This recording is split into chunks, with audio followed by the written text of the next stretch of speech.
வணக்கம்.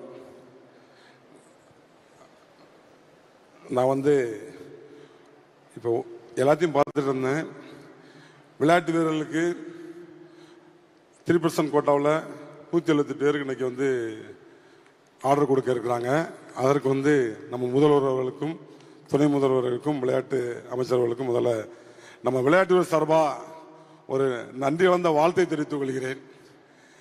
ஏன்னா நாங்கள் விளையாடுற காலத்தில் ஸ்போர்ட்ஸ் கோட்டா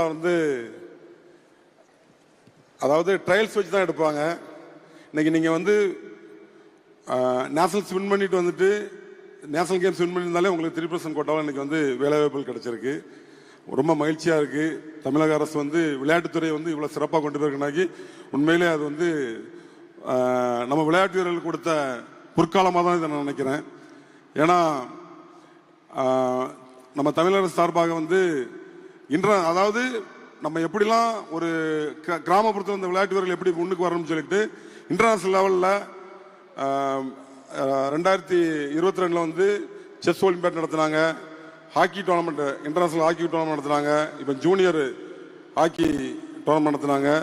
இப்படி ஒவ்வொரு விளையாட்டு போட்டிகளையும் எதுக்காக தமிழ்நாட்டில் நடத்துறாங்கன்னா நம்ம விளையாட்டு வீரர்கள் இன்டர்நேஷனல் லெவலில் சாதிக்கணும்னு சொல்லி தான் அந்த விளையாட்டு போட்டிகள் நடத்திட்டு இருக்காங்க.